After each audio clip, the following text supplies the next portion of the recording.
Kadaama TV ekyokubeera nga Bakadaama ne Ssekadaama baagala contract ya Uganda ne Saudi Arabia esazibwemu kati kye kigenda mu maaso naye tusobola okutunuulira ddala ekintu kino kyalibadde solution kuba nze nyinza okugamba nti nno emirimu gyo e Saudi Arabia n'okubeera nga abaana batambula ne bagenda okukola mu butuufu kiri nti tukyetaaga era emirimu tugyetaaga lwa nsonga nti emirimu e Uganda nagyo si mingi wabula nze nga twalitunuulidde embeera ki gyosobola okubeera nga tuteekawo okubeera nga embeera y'emirimu erongooka kuba tuyinza okugamba nti bagaddewo contract bagiggyeewo naye ate okuggibwawo ku contract eno n'esazibwamu kijja kukosa abamu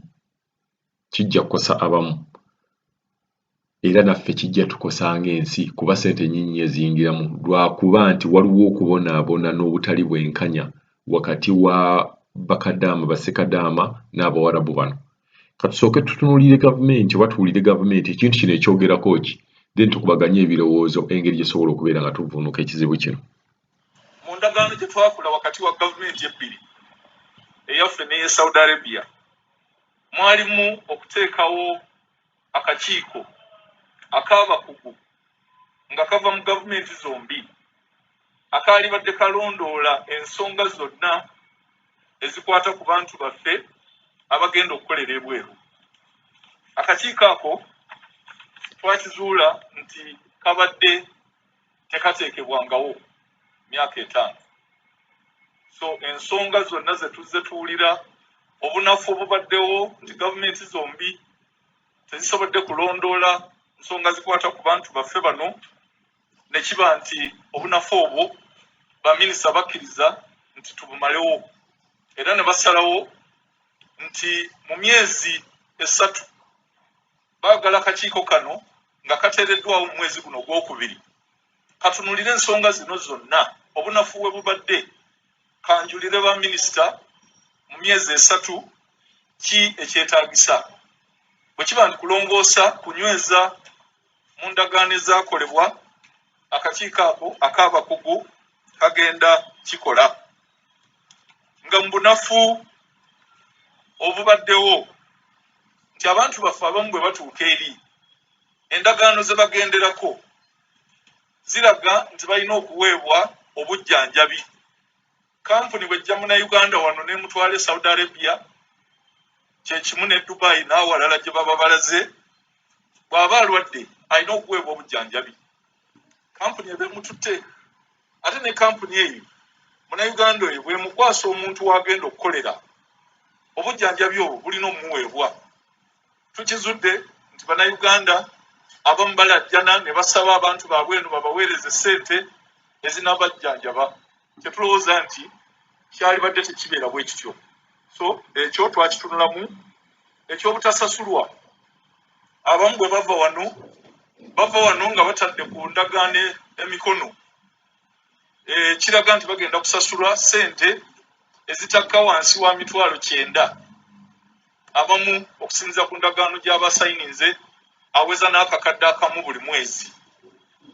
Naye bwe batuuka eri ate kampuni ezimu zibakozesa endagaano nga bagenda okubakwasa abantu be bagenda okukolera essente ezo oluusi ne zitabaweebwa oba si kyekyo banoonyayo ensonga yonna eneereetera omuntu oyo butasasulwa ssente ze yasayiningira wano. So ekyo twakizuula mumuwulidde awo wa gavumenti ng'ayogera on behalf of the government okwogera nti ekizibu ekibaddewo kyakubeera nga bwe baali bakola endagaano baateesa ne bagamba nti bagenda kuteekawo akakiiko akatunuulira ensonga zino akakiiko ak'e Saudi Arabia ne Uganda nga kalimu abakugu. Kati nsooka n'embuuza abakugu kyabo era mwabalabira ku kintu bano bajja kubeera bakugu mu kunoonyereza ku kintu kino. Methods ki gye mukozesa okubeera okunoonyereza ku bano abantu? Nze ngamba nti ekintu kino engeri gy'okyogeddemu oba engeri kino ekintu ekibulikiseemu nti bwe mbeera mugamba mwateekawo akakiiko nga mukola contract ye Saudi Arabia ne Uganda kaalagawa kuba tutubuulidde akakiiko kano kaalagawa era akakiiko kano kakola ki wabula kyenfunyeemu kirabika akakiiko kano mwakateekawo naye ne katabaawo era temwakalonda kati ojja kwesanga nti obunafu obugenda bubeerawo bw'oba tosobodde kuteekawo kakiiko mu kutandika. Saudi Arabia ekisookera ddala gavumenti nga yo ejja kulabira ddala nti no tetuli sirias, ejjaga kale bano bagamba okuteekawo akakiiko naye tebakataddeewo. Ate ekintu kyonna bw'oba tokitaddeewo mu ntandikwa kibeera kizibu nnyo okubeera ojja kubeera ng'okiteekawo mu makkati awo. So obunafu buno obw'okubeera nga temwateekawo kakiiko nze ngamba ye problem lwaki abantu bano bo bakola ebintu byabwe nga ebisanze oba nga bwe basanze. Lwa nsonga nti singa akakiiko kano kaaliwo kaalibadde nga buli kizibu ekigwawo ke kaalibadde ka addressing bwe ekizibu ekyo n'okunoonyerezebwa nti ono abadde bw'ati ne bw'ati ne bw'ati kaalibadde nga kakikolako. Naye ate akakiiko ako naye munaakateekawo naye nga tekaliimu bantu nga tekaliimu bakadaama oba ssekadaama omuntu akozeeko omulimu guno era kajja kubeera nga kamala biseera. Akakiiko kano kalina okubeeramu abantu nga ngamba nga 70% y'akakiiko ako erina okubeera nga ekolebwa abantu abaaliko bakadaama oba abaaliko bassekadaama 70%, then 30% musobola okuteekawo abantu abalala. Naye ne munaakateekawo nga akakiiko kano tekakiikiriddwamu bantu baali bakoze ku mulimu ogwo era tekajja kukola.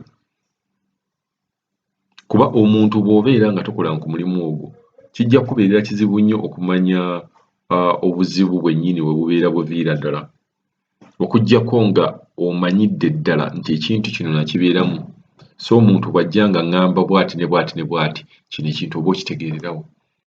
Otuwulidde ng'ogamba nti nno akakiiko baakalonze era mu myezi 3 kalina okubeera nga kazzizaayo ripooti. Akakiiko nga kano keetaagisa ne kabeera nga kanjulibwa eggwanga lyonna. Ne bagamba akakiiko ke baataddewo kakulemberwa gundi ne gundi ne gundi ono yaddako n'abantu abakaliko. Ne buli bwe tunaagamba nti akakiiko baakataddewo nga ne tukategedde ye ensonga lwaki n'emyaka 5 mwakateekawo ne mugamba nti mukataddewo naye wayiseewo ebbanga lino lyonna mugenza okulaba nga akakiiko tekabeerangawo. Muteekewo n'amasimu abantu gye banaakubanga okuliikinga akakiiko kano. So mu myezi 3 katusuubire nti no ripooti eneeba efulumye, naye nga ne ripooti eneefuluma eyo bwe mbeera nga temutaddeemu omuntu eyali abaddeko kadaama oba omuntu eyali abaddeko ssekadaama kijja kubeera nga kizibu. Kuba abantu bano abatabeerangako bakadaama oba ssekadaama bwe banaagenda okuinterviewinga abantu bagenda kuinterviewinga abantu be babawadde obuwi nti agenze ku kampani ne mugamba gugenda bakuinterviewinga. Kibeera nga ku ssomero bwe twabeeranga ku ssomero ng'aba inspector be bajja inspector b'amasomero bateekayo abaana be balaba nti basobola okuddamu essomero lye baagala nga bamugamba genda wa inspector ayagala ku interviewinga nga bagamba yogera birungi byokka ebikwatagana ku ssomero.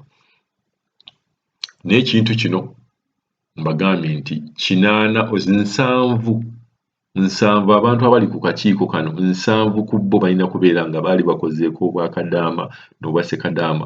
Bwe munaakikola bwe mutyo ne muteekako abantu abatali baali baddeko bakadaama oba ssekadaama era kijja kuyiika era tekijja kuyamba.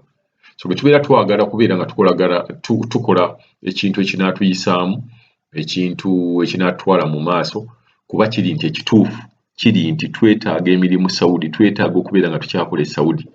Ekyokusazaamu kontulakiti kiyinza okubeera nga si kyekijja okukola, wabula tulabe emiwaatwa, tulabe emitendera gisobola okubeera nga tuyitamu okubeera nga tutereeza ekintu kino.